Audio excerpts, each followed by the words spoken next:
That is a $93 squeaky door. That is a $93 wagyu beef brisket. It is 15 pounds. I think it's $6 a pound, roughly. Whatever. I didn't even look at what it is per unit, but it is $93 wagyu beef. I am trying something I have never tried before. I have cooked brisket many a times, but I've never cooked a brisket, at least a wagyu beef brisket. I normally get them from Walmart, and they're normally the cheaper quality ones for $2, $1.98, $1.28 a pound. So a 15-pound brisket's normally 30 bucks, not 100. And the quality is never really that great. And I normally just put a dry rub. I've never tried marinating it. So this time I got a wagyu beef brisket, which I have actually been eating a lot of grass-fed, grass-finished beef over just regular corn-fed or grain-fed beef. And I'm starting to really tell the difference between grass-fed, grass-finish, and just regular grain-fed. Because I try to get some steaks the other day that are just regular steaks, I guess you could say, grain-fed, what I used to buy because it was a good deal. And the quality and the flavor, man, it was like just not the same. It's like you can't go from great beef to okay beef. Like you can't go to a pizza joint and have this amazing pizza, like this New York style oven brick pizza that is just phenomenal. Like, man, this is such a good pizza. And then go get a Little Caesars the next day. It's not going to happen. You need some time to let your taste buds forget how amazing that food was. So that's the problem with going with good beef, is you can't go back to bad beef. Especially if that's all your diet predominantly is. So today, I know wagyu beef is freaking amazing because I'm eating a little bit here and there when I can afford it. So I saw that brisket, so I'm like, a 15-pound wagyu beef brisket. I can cook this up, I can smoke it on the pit, and I can have food for like 2 weeks because I'm not just eating red meat all day. So if I do this, I can have a little bit of red meat every single day for 2 weeks for 100 bucks. So I got the smoker going. Well, not quite yet, but we're getting there. We got the smoker in action here.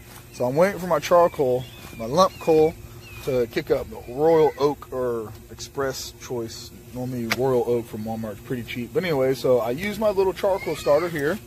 I get my charcoal going to get my coal bed. Now I'm going to throw my wood across there like I normally do. So it's not quite there yet. And this pit I've had for almost 6 years. I think it's on its last leg.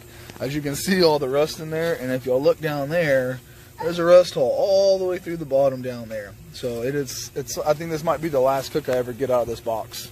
Don't get away from that. And now I got the whole family out here, which is great. My youngest just woke up. It's 9 in the morning. He had a good sleeping, but he's a little fussy when he first wakes up. So not only do we got that going on today, I'll show y'all this. Make this one quick. So this is cool. I did the gym tour the other day, but 3 days later, after I did the gym tour, we had some more equipment. It's a few things I actually talked about in the video, so I'm kind of excited. Check it out. We got the Buffalo Bar. It's actually from Titan Fitness. We got it for $200. It's like 180 bucks, and they call it their Yukon Bar, 2,000-pound capacity. It's longer than the others, and it's heavy. The bar's definitely thicker than a 1-inch because this is your 1-inch, and look at the size difference in those bars. This one's probably like 1 1/8 or 1 1/16 or 1 3/16 or something. It's definitely thicker and it's a lot heavier. And we got our monolith attachments, but where is the mono attachments at? We got the brackets put up here. Which this rack, we had to do something a little different because this is designed for a 3-inch rack, and this is a 2-inch. So the bolt stuck out like way back here, and the thread stopped here, so it didn't work. So we had to get some different bolts, and what I did was I got some 1/2-inch plate and made this nice little 6-inch I guess you could say washer. So because the problem is with the circle washers, what it did is these are 5/8 bolts. This is a 1-inch hole, and the washers weren't big enough to cover up the hole. So all it would do was crush this inward. So instead, I got this plate, so all the stress is put on the outer parts of the square tubing. So it's a uniform crush, I guess you could say. So instead of crushing in this side right here and just causing it to have like a bow like that right there, so instead of it doing that, it didn't crush it, and we cranked them down pretty tight. The arms are rated for 500 a piece, and the rack's rated for 800. So it's 1,000 pound. The arms are rated for 1,000. The rack's rated for 800. So it's all together 800 pound capacity. But I'll probably never put any more than 500 on this rack in fear of it failing. We were able to have this 3/16 gusset that we were able to go through, which is cool. And then what we ended up doing on this one actually is, if you see here, this hole was just right, and then we have this bottom hole here, but I didn't like that this bolt was 5/8 and this was 1 inch, because it didn't really feel like it was going to do a good job. So instead we got a 5/8 drill bit, and we drilled our own hole dead center to the hole, so it's dead center, so it's a lot more snug up in there. So that's what happened with that. If you're wondering, where are the arms at?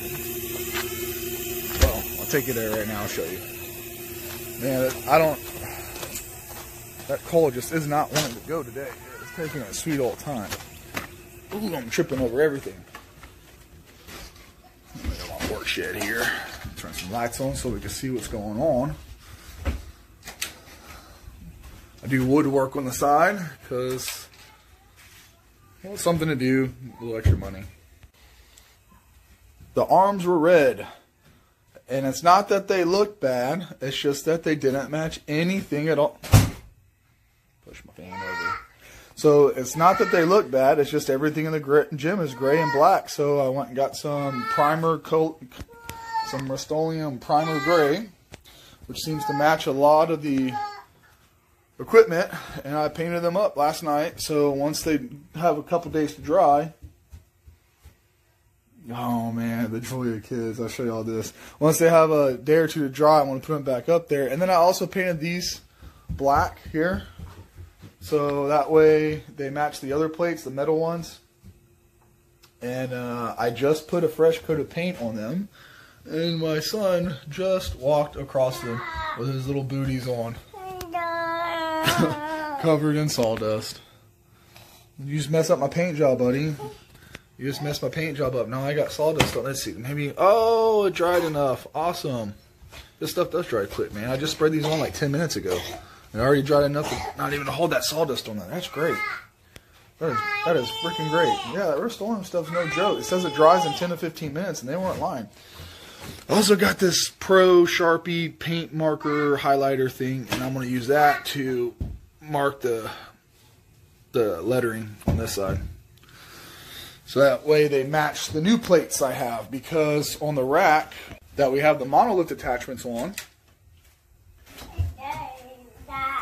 I have these small little plate holders there, which are, I built them for, okay, come on, let's go. I built them for 25s, 10s, and 5s, and 2.5s. I didn't build them for 45s, so I can't put 45s over there. So I figured I could put the smaller plates, so when we're doing monolift attachment lifts like squats and box squats and banded and cambers and safety bars and everything else, we can have the smaller plates over there for different jumps and increments, which is great. But I only had 5. Come on, leave it open. I only had 4 5s and 2 2.5s. So I'm painting these to match the new style, so it doesn't stick out like a sore thumb in the racks. Now, I gotta get this charcoal going. Once I get it going, I'm gonna get a video of that brisket up on this thing going. It's gonna be an interesting day. Yesterday was a much prettier day. Light overcast, slightly windy, high of 70, low humidity. Perfect. But I couldn't find this brisket. I hunted it down all day, and I found it probably around 1 o'clock yesterday. I found this brisket, and I went to 4 different stores and called around over. Finally, the truck came in at 11 o'clock at 1. They said, hey, they came in at 11 o'clock, and they said, hey, we have them on the truck. Give us an hour to offload it. So I waited for them to offload it, and I went there, and I had the first pick of all the briskets, and I got the one that I felt best suited what I wanted. Should probably wait a little bit longer here, but I think we got a pretty good little coal going on. Woohoo!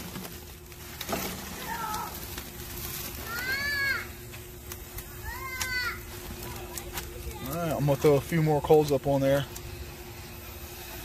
Get our coal bed going, because I don't like it when my pit doesn't hold enough heat. How I do this is I get the heat going.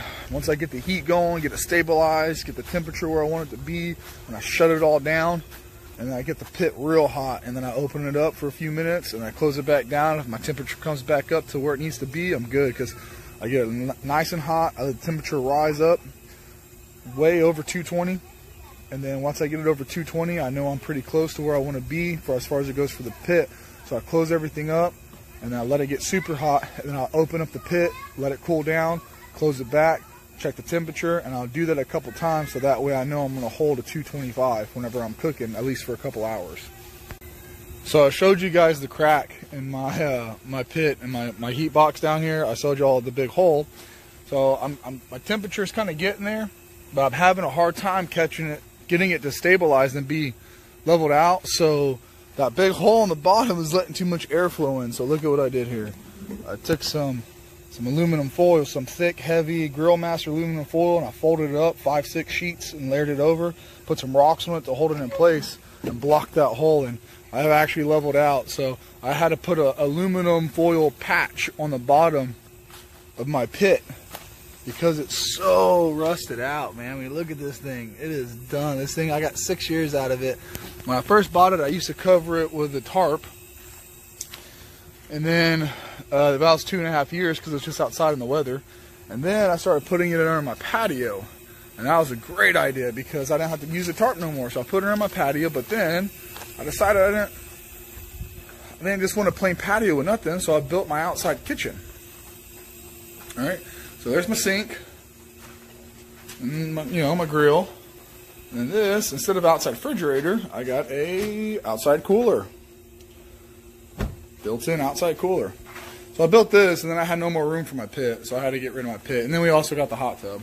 And once we got the hot tub, it just had a table and everything like that. There's just no more room. Now, I could put it behind where the rocking chair's at, but then I have to wiggle it up on here and finagle it in, and not doing that. I could put it on this side of the hot tub right here, but that's, and I could put it, see, there's just no real good place to put it. So the other option is I could push this hot tub back 2 more feet in the patio, and I could put it back here, but that's a little bit of room to try to put that pit through right there. So I just figured under the tree it shall be. And then I guess it just rusted out. But we've been there for 3 years. So I guess 5.5 years really. And I'm not going to get rid of it.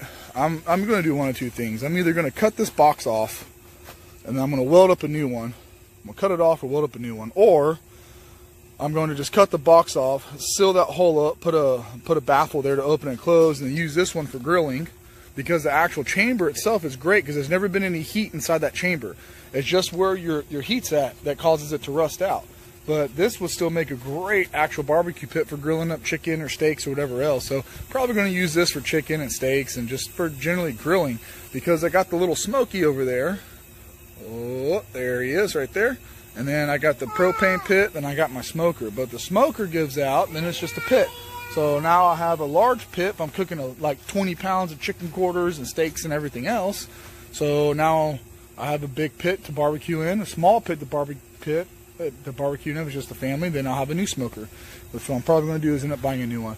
$400 for almost 6 years isn't a bad price if you ask me. And it probably would have lasted longer if I would have put some more paint on it or oiled it or kept it out of the weather. But yeah. We have been smoking for 7 hours now, and I've been smoking it at 225. Let's see what the internal brisket's at.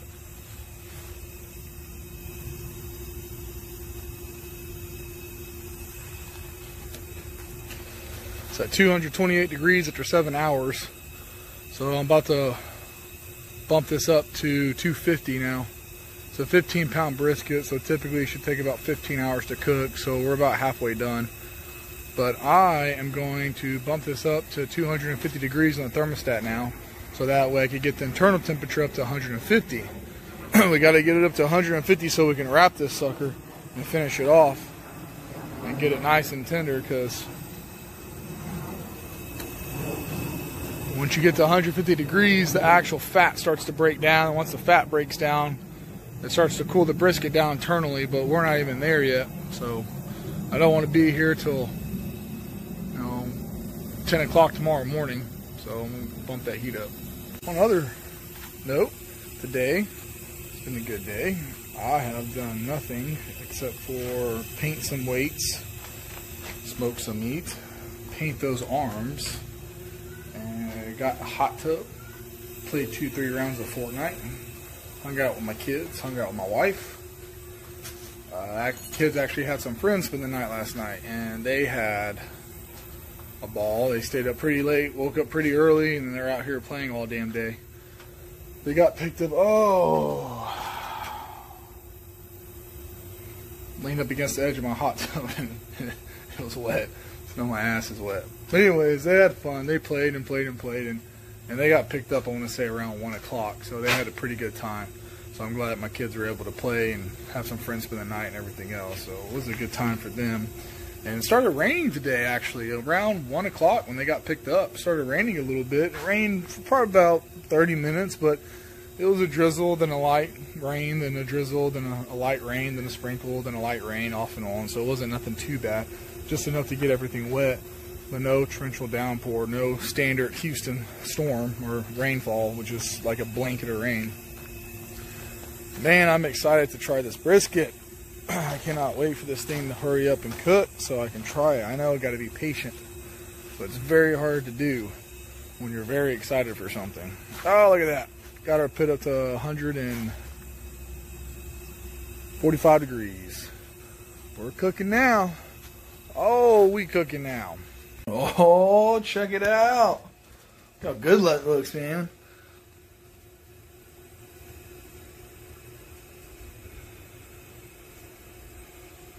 Looks real good. And we repainted this bench too. I'm going to redo the vinyl on it as well. We already know about these. Kind of dark over here. So I'm a little disappointed in the paint for the plates. And I'll tell you, ooh, that's kind of bright on the camera. Let me turn that off. So I'm a little disappointed in the coloring of those plates because I wanted them to be flat black to match everything else in the gym. No, see, I got this, and I thought it was flat black because of cap, and I couldn't see the color anywhere on the can.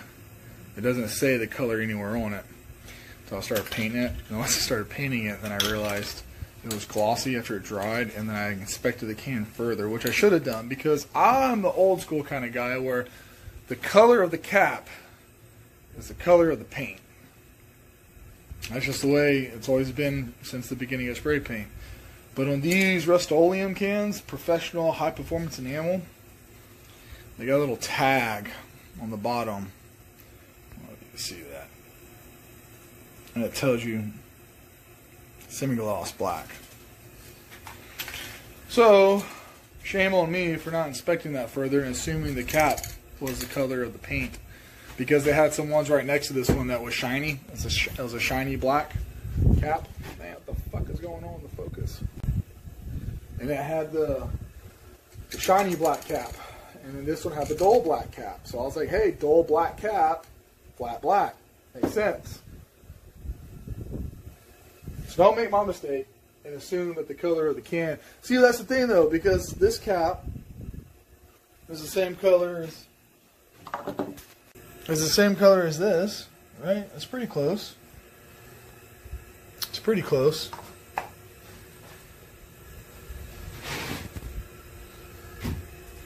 But this is not close at all. Again, shame on me for not further inspecting the can and assuming. You know what they say about assuming, it makes an ass out of you and me. And these arms right here, they seem to be pretty dry. So I'll be able to hang them up tonight or tomorrow. And then it's been about 24 hours on them. These guys, roughly, I just painted this bench today.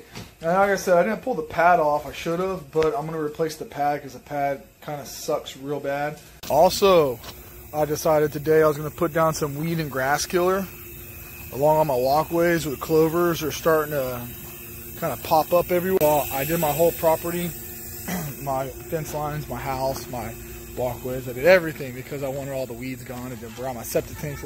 Hey, buddy. I did them all around my septics and everything. And the weed killer, I get weed and grass killer. It's like 2 hours, waterproof. And it was about 9 o'clock. I got out here, got this one at 10 o'clock. And I was like, it's probably going to rain.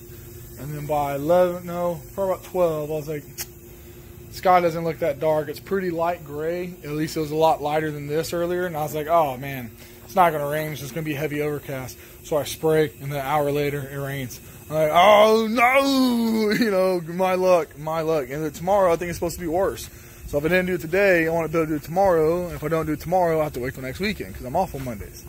So it's one of those things. I gambled and I lost. So hopefully that hour was enough to get that grass killer to sink into these damn weeds and kill it. I'm hoping.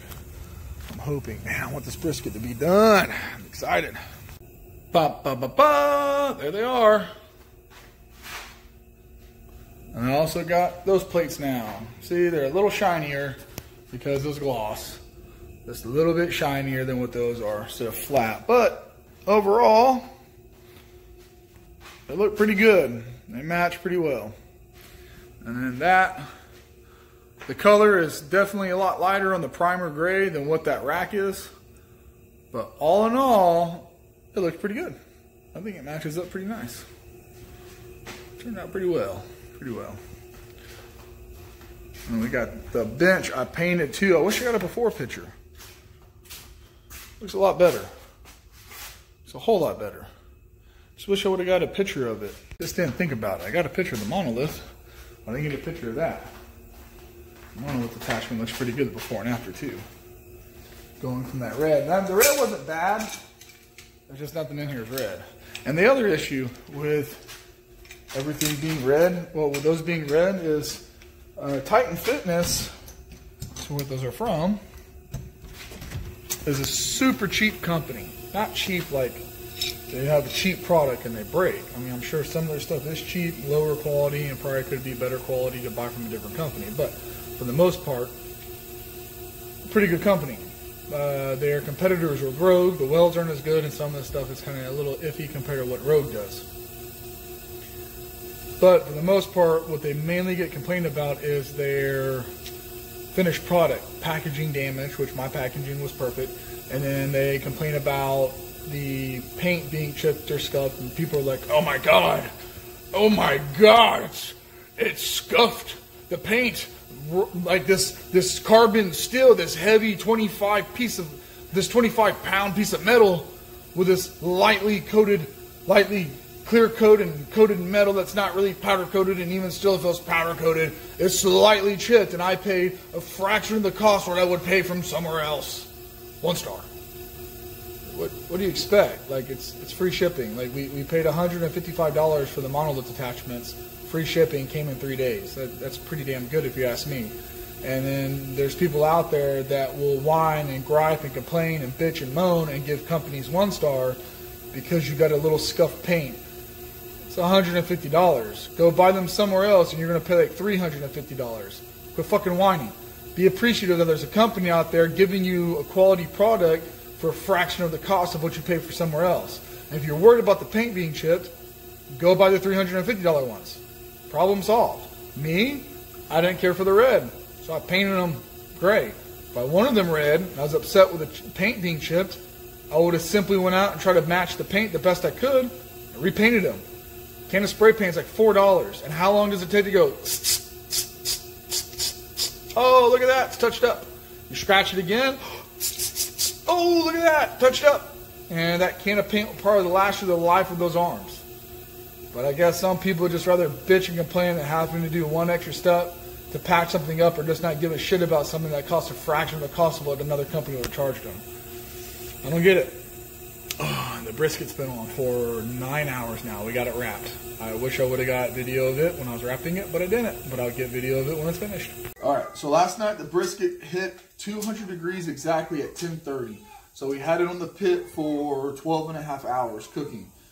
I took it off the pit at 10:30. I wrapped it up nice and tight with foil, and I threw it in a cooler till midnight. So that way it can continue to cook internally without having any extra additional heat. And this allows it to cool down, and it lets the fluid inside of it, all the juice, redistribute correctly throughout the brisket. But by the time I got done doing that, because you only do that 1 to 2 hours, so I let it rest inside the cooler for an hour and a half, which is midnight.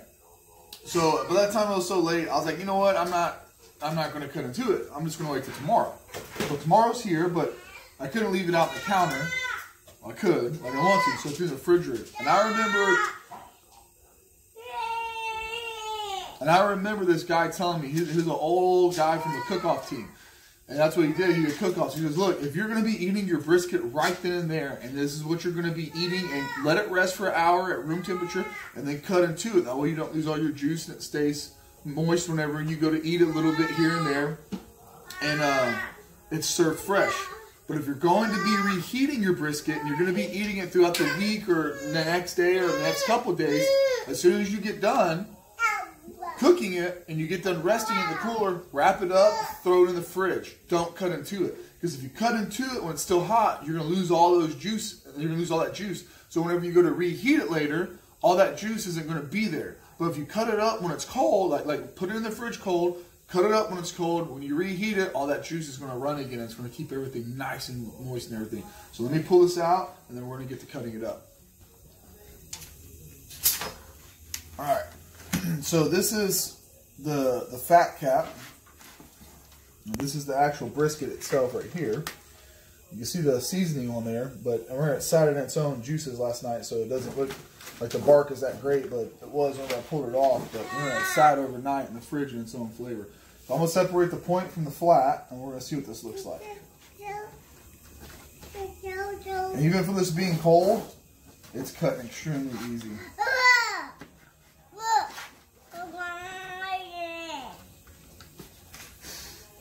Now look, this is refrigerated. Look at that. And this is cold too. Look at all that juice in there. Look at all that flavor. And this is cold. I haven't seen many cold briskets that still have juices running out of them like that. Alright, let me slice this thing up here. Yeah, excuse me, I'm left-handed, so I can't cut it with it facing you guys. Unless she comes over here on this side.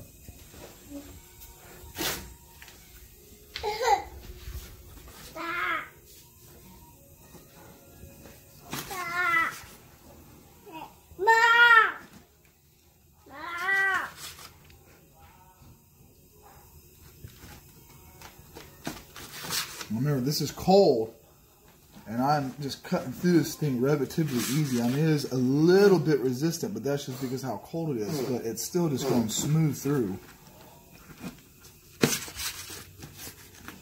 I've had some fresh out the pit briskets that don't cut this easy.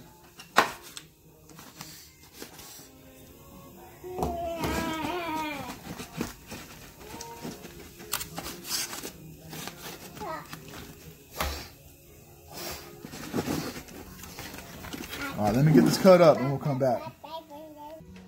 Okay, this is the point. Look all right here, watch this. Look at that.